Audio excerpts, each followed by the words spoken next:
बशीर खान जा कातिल बशीर खान जा तो साए साहब थींदो पकञाण तूं जो खानो ख़राब थींदो पकञाण तूं जो खानो ख़राब थींदो कातिल बशीर खान जा तो साए साहब थींदो पकञाण तूं जो खानो ख़राब थींदो पकञाण तूं जो खानो ख़राब थींदो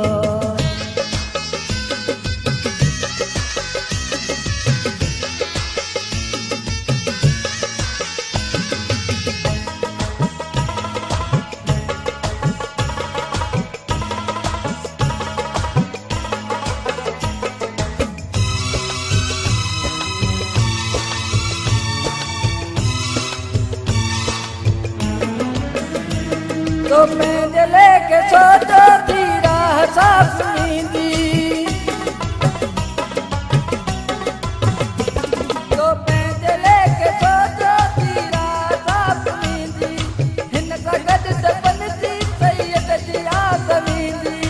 हिन सां गॾु दफ़न थी सैयद जी आस ईंदी पूरो कॾहिं न दुश्मन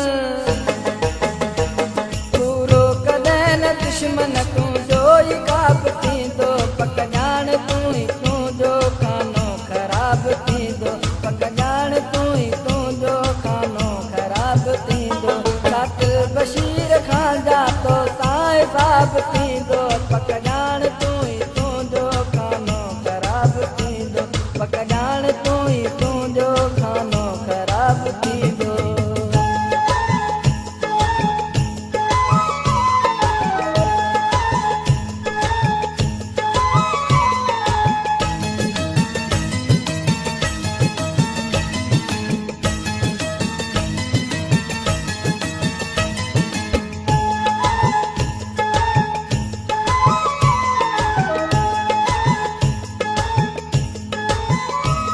बदलाई वेस पियो पर दुनिया तबाह ख़बर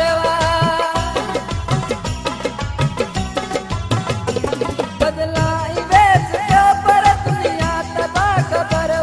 आज़ादीअ जी राह में विढ़ंदे थियो अमरवा आज़ादीअ जी राह में विढ़ंदे थियो अमरवा हिन खून ते ॾिनो छा हिन खून ते ॾिनो छा तो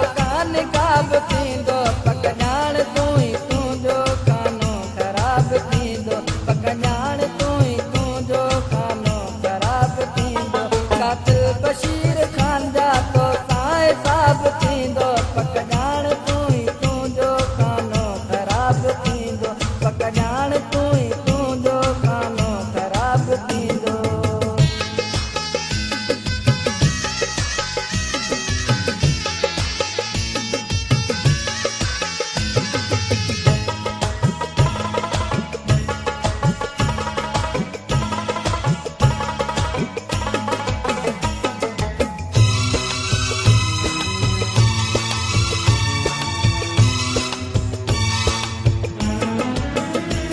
कामरान सिंधी गॾिजी वचन कयूं बशीर सां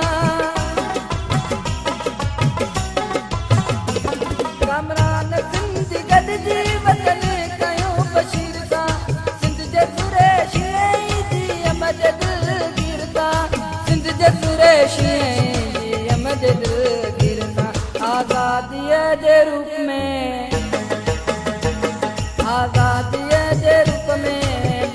बाब थींदो पकञाण तूं जो खानो ख़राब थींदो पकञाण तूं जो खानो ख़राब थींदो कातिल बशीर खान जा